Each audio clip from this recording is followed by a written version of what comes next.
같이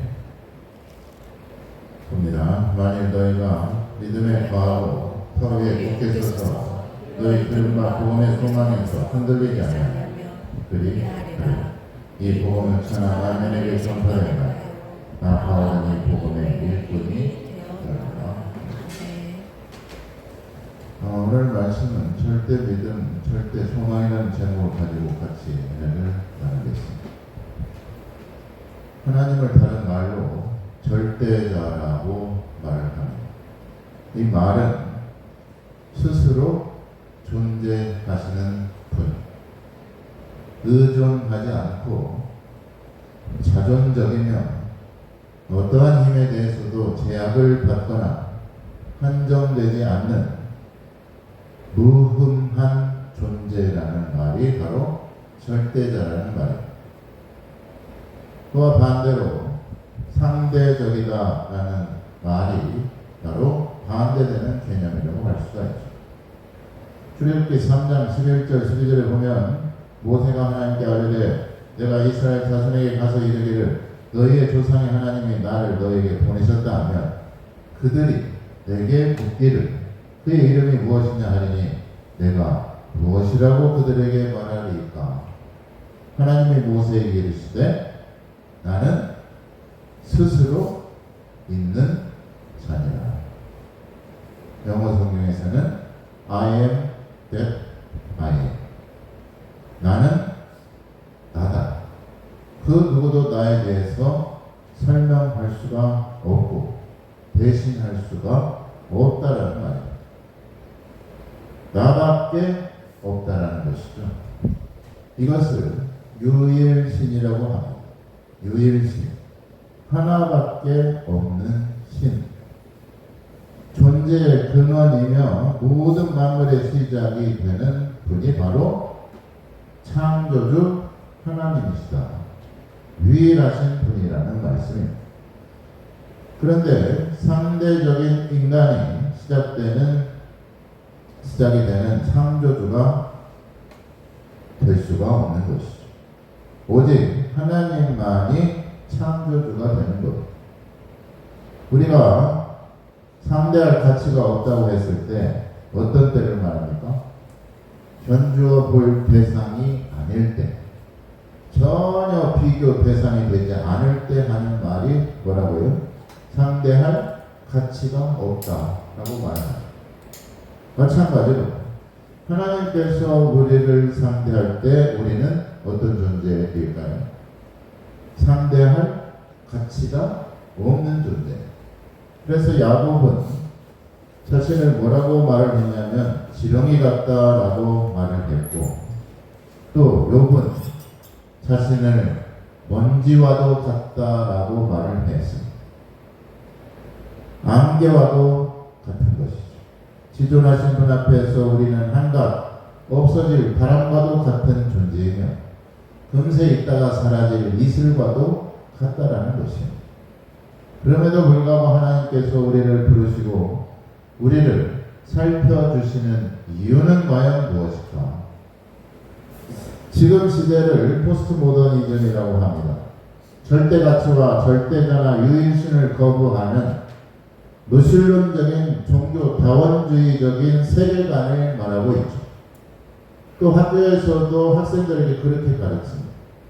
한마디로 성경적인 세계관, 기독교적인 세계관과 반대되는 상대적인 가치를 최우선으로 가르치고 있습니다. 그래서 오늘날 안티 기독교인들이나 거짓 그리스도인, 이단이나 사이비 종파들에게도 두드러진 현상이 바로 이러한 현상입니다. 이단이 뭐죠? 끝이 다르다고 해서 이단. 성경에서 하나님은 창조주이시고 유일하신 분이십니다. 이것을 자기들이 믿는 교주나 하나님으로 둔갑해버리는 것입니다. 교묘하게 자신들이 만든 교리가 마치 진리인 것 같이 꾸미고 속이는 것이죠. 한마디로 하나님을 업신여기고 성경을 부인하고 따르지 않는 것입니다. 또 안티 기독교인들이 도대체 뭐하는 사람들일까요? 본래 교회를 다녔던 교회 직분까지 얻었던 사람들이 기존에 믿던 하나님과 교회를 거부하고 자신들의 생각과 자신들이 하나님을 만들어서 그게 마치 절대적인 가치인 양 오용하고 착각하게 만드는 사람들이 바로 반기독교 세력, 안티기독교인들입니다. 자신들이 믿고 싶은 것만 믿고 보고 싶은 것만 보려는 아주 이기적이고 자기 중심적인 사람들이 바로 이 안티기독교인들이라고 볼 수가 있습니다. 사이비 종교인도 마찬가지입니다. 이렇듯이 절대적이신 하나님을 거부하고 창조주이신 하나님을 인정하지 않는 것이 요즘 시대가 지향하고 있는 모습이라고 볼 수가 있죠. 그러나 우리가 창조주 하나님을 믿는 그리스도인으로서 가져야 될 자세와 태도는 절대 믿음과 절대 소망을 가져야 된다는 얘기입니다. 그러기 위해서는 우리는 사명감을 가져야 됩니다. 덴마크 유명한 기독교 실존주의 철학자가 있습니다. 피에르 케고는 22살 때 자신의 일기에 이렇게 기록한 바가 있어요. 온 천하가 다 무너지더라도 내가 이것만을 꽉 붙들고 놓을 수 없는 것, 내가 이것을 위해서 살고 이것을 위해 죽을 수 있는 나의 사명을 나는 발견해야 된다 라고 자기 일기장에 써 넣었습니다. 절대적인 가치와 확신이 있을 때 흔들리지 않을 수가 있는 것이고 좌로나 우로나 치우치지 않을 수가 있다는 것입니다. 사명이 있는 한 죽지 않는다라고 아프리카 탐험가이자 선교사인 리빙스턴은 말을 했습니다. 사도 바울은 뭐라고 말했습니까?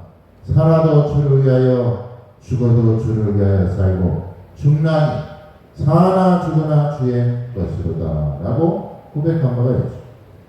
무엇을 위해서 살아가고 있는지 또 왜 살아가고 있는지 사명이 분명할 때 우리에게 소망이 있다는 얘기입니다. 왜 살아가야 되는지 또 무엇 때문에 살고 있는지 모르는 사람에게 내일에 대한 기대와 소망이 있을 리가 없는 것이죠. 우리는 어떤 믿음을 가지고 또 어떤 사명을 가지고 지금 살아가고 계십니까? 일제강점기 때 신세천배 반대 옥고를 치르다 결국 하나님의 부르심을 받은 주기철 목사님이 계십니다. 주기철 목사와 막내 아들 주광조 장로님과 나는 대화가 있습니다.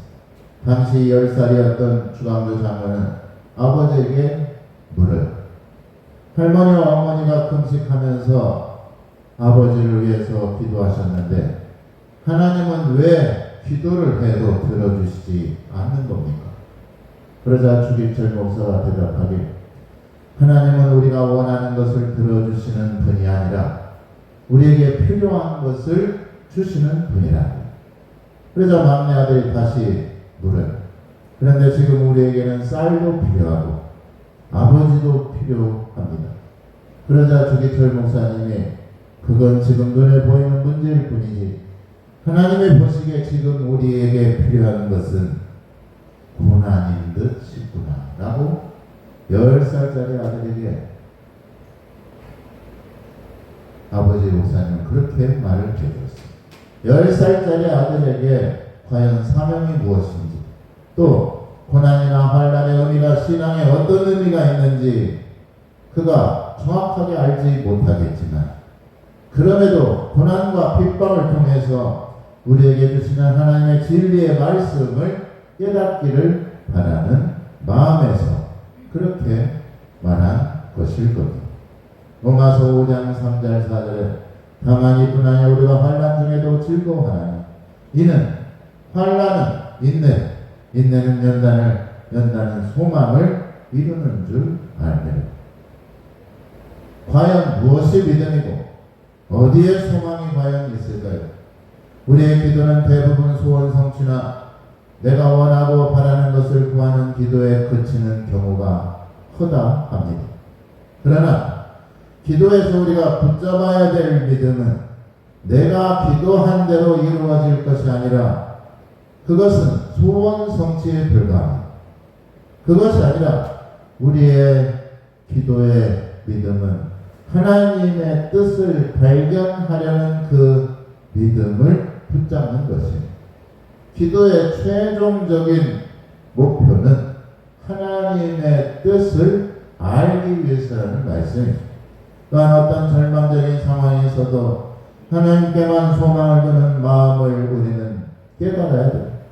그러므로 하나님의 말씀에 순종하며 살아가려는 절대 믿음과 절대 소망이 우리에게 필요하다라는 말씀입니다. 기도를 통해서 우리의 믿음을 더하여 달라고 우리는 또한 기도해야 됩니다. 결정적으로 하나님의 온전하신 뜻이 무엇인지, 하나님의 선하신 계획이 무엇인지를 깨닫는 것이 무엇보다도 중요하다는 말씀입니다. 내가 미처 알지 못하는 말씀의 진리를 깨닫고 순종하는 마음을 갖게 하기 위해서 우리는 기도해야 되는 것입니다. 내 계획이나 내 생각이 아니라 하나님의 계획을 발견하고 하나님의 말씀의 뜻을 깨닫는 것이 바로 기도의 가장 큰 목적이라고 볼 수가 있습니다. 그래서 믿음을 세워주고 그래서 소망을 가져다 주는 것입니다. 절망이 죽음에 이르는 병이라는 말이 있듯이 소망의 반대말은 절망이라는 말이 맞습니다. 그런데 거기에 앞서서 우리가 절망하는 원인이 과연 무엇일까? 그것은 바로 원망과 불평인 것입니다. 원망하고 불평하는 순간부터 하나님을 바라보지 않습니다. 하나님을 바라보는 것이 아니라 세상을 바라보기 때문에 불평하고 원망하는 것입니다. 이스라엘 백성이 광야에서 모세와 하나님을 원망했을 때 하나님을 바라본 것이 아니라 세상을 바라보았습니다. 유일하신 하나님만을 섬기는 것이 아니라 자신들이 만든 우상을, 금신상을 바라보았습니다. 가나안을 바라본 것이 아니라 지난 애굽에서 지냈던 과거에 그들은 머물러 있었다는 얘기죠. 미래에 소망을 두지 않고 현실에 대한 불평과 불만족으로 살아갔던 것입니다. 있는 것에도 감사하지 않고 없는 것에만 부정하고 원망했던 것입니다. 잠언 19장 3절에 사람이 미련함으로 자기 길을 굽게 하고 마음으로 여호와를 원망하느니라. 원망과 불평이 바로 인생의 길을 굽게 만든다는 얘기입니다. 사실 광야는 있는 것보다 없는 것이 더 많을 수밖에 없습니다. 물도 부족하고 과실도 부족하고 곡식도 없습니다. 먹을 것도 모자라고 물도 마음대로 먹을 수가 없는 것이 광야. 그런데 하나님께서 왜 이렇게 사막과 같은 광야로 자신의 백성들을 인도하셨을까? 왜 그랬을까? 하나님만을 의지하는 법을 깨닫고 또 그런 중에 그리 아니하실지라도 하나님을 바라보는 법을 깨달아야 되기 때문에 그렇습니다. 이것이 바로 믿는 사람의 믿음인 것입니다. 없는 것만 볼 때 불평과 원망이 생겨납니다. 하나님께서는 광야에서 하늘에 만나와 메추라기를 내리셨고 먹게 하셨습니다. 그러나 그들은 더 좋은 고기, 더 좋은 환경이 아니라고 불평하고 원망했습니다. 없다고 하면 있는 것도 없어지게 됩니다. 믿음이 없고 감사가 없는 곳에는 항상 그래서 원망과 불평만이 남게 되는 것이죠. 서양 벽안에 그래서 이런 유명한 말이 있어요. 제일 가르치기 어려운 수학 문제는 우리가 받은 축복을 세어보는 것이다. 뭔 말입니까? 하나님의 축복을 셀 수가 없다는 말입니다. 우리가 감사하지 못하는 것은 감사의 조건이 없기 때문이 아니라 받은 축복을 헤아려 보는 마음이 없기 때문이라는 것을 우리가 깨달아야 됩니다. 17세기에 아주 기독교 변증가로서 유명한 과학자이자 철학자이자 수학자이자 천재인 파스칼은 이런 말을 했습니다. 인간의 마음속에는 커다란 구멍이 뚫려 있다.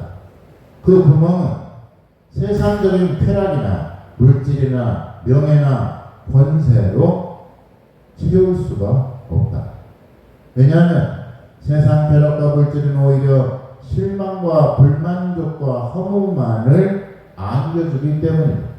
그 구멍을 채울 수 있는 것은 오직 끝없이 부어주시는 예수 그리스도의 사랑뿐이다. 인간은 그리스도를 마음에 모실 때야 비로소 진실한 만족을 얻게 된다라고 말하고 있습니다. 인간의 탐욕과 욕심은 채워도 채울 수가 없습니다. 오히려 채우면 채울수록 더 허기지는 게 바로 인간의 욕망이죠. 그래서 영국 시인 T.S. 엘리엇은 죽음 자체가 두려운 것이 아니라 죽음이 끝이 아닐까봐 그게 두려운 것이다 라고 말을 했습니다. 우리가 무엇을 두려워해야 될지 분명히 알아야 됩니다. 사람이 한 번 죽는 것은 정한 것이고 그 후에는 심판이 있다라고 성경은 분명히 말하고 있죠. 채울 수 없는 인간의 욕망과 욕심이 우리를 더 허망하게 만들고 더 절망에 빠뜨리게 되는 것입니다. 주님은 나의 최고봉이라는 기독교 베스트셀러 고전이 있습니다. 오스왈드 챔버스라는 사람이 쓴 책인데 그 책에서 이렇게 말을 하죠. 하나님과 바른 관계를 갖게 되면 우리의 삶은 불확실한 미래로 인해서 오히려 저절로 넘치는 기대와 기쁨으로 가득 차게 됩니다. 예수님은 나를 믿으라고 말씀하셨지 나에 관한 너의 신념을 믿으라고 말씀하지 않으셨습니다. 모든 것을 주님께 맡기십시오. 주님이 어떻게 오실지 알 수 없는 것이 영광스러운 불확실성입니다. 그러나 주님은 반드시 오십니다. 주님께 충성을 다하십시오 라고 말을 했습니다. 믿기 때문에 순종하는 것입니다. 우리가 확실하게 믿지 못하기 때문에 또한 불안한 것이죠. 미래에 대해서 불안하기 때문에 역시 소망이 없는 것입니다. 절대적인 믿음을 그러므로 가져야 됩니다. 하나님께 대한 믿음의 확신과 절대 소망을 우리가 가지고 살아가야 된다는 얘기죠. 또한 교회에 대해서도 또한 나라와 민족에 대해서도 우리는 절대 믿음과 절대 소망을 하나님께 두고 살아가야 됩니다. 현재 물리학자 아인슈타인은 자기 글에서 이런 글을 남겼습니다. 나는 독일 전란 때 자유를 애원한 사람이다. 나는 이것을 보수하기 위해서 대학교들을 쳐다보았다.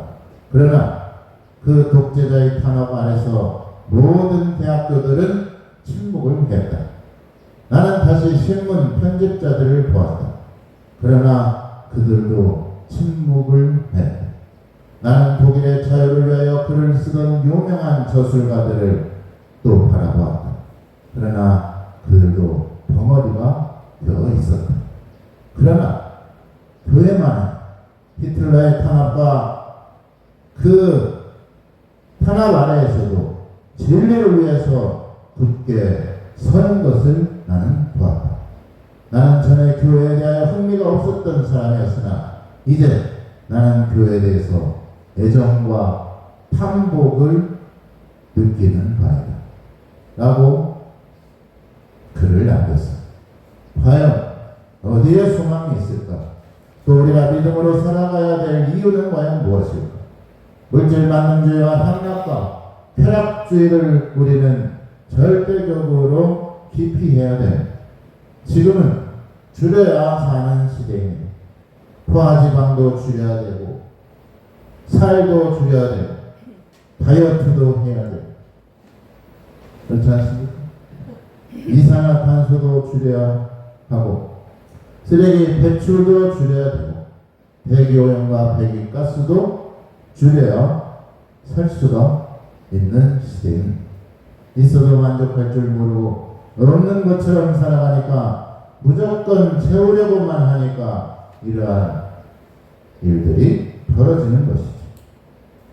이러한 이야기가 있어요. 지중해 해변에 살던 드로리 떼가 추운 노르웨이 쪽으로 이동을 하다가 네덜란드 상공을 지나가게 되었습니다. 드로리 한 마리가 아래를 이렇게 내려다보더니 어떤 집들의 집 오리들이 아주 옹기종기 모여 평화롭게 먹이를 먹고 있던 모습을 보게 됩니다. 갑자기 날개 쪽지가 아파하는 것을 느낀 드로리 한 마리는 때를 떠나 홀로 그 지보리가 있는 둥지로 내려가게 됩니다.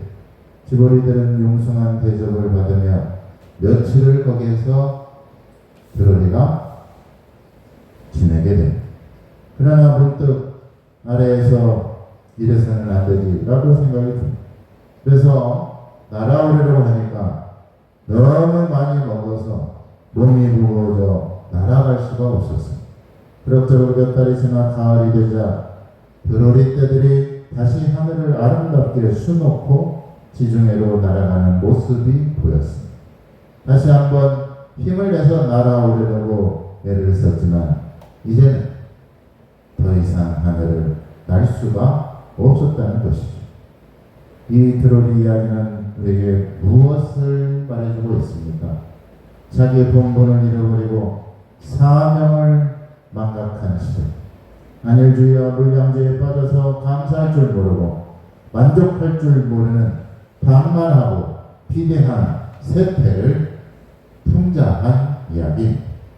그러므로 우리가 감사할 줄 알아야 되는 것이죠. 다리가 입을 보며 나는 너처럼 뻔뻔스러운 놈을 본 적이 없어. 내가 뼈 빠지게 뛰어다니면서 번 돈으로 넌 가만히 앉아서 버거 치우고만 있으니까 얼마나 뻔뻔하냐. 그러자 입이 말하기를 좋다. 앞으로 내가 음식을 먹지 않을 테니까 네가 원하는 대로 푹 쉬라고 말을 했습니다. 그러자 다리가 힘이 빠져가지고 도저히 걸을 수가 없었어요. 그러자 다리가 이별에 다시 사정하며 부탁합니다. 네가 먹어야 내가 힘을 내어서 뛰어다닐 수 있을 것 같아. 그렇다면 이제부터 밥을 먹을 테니 이래라 저래라 하지 말라. 그런 웃지 못한 이야기가 있습니다.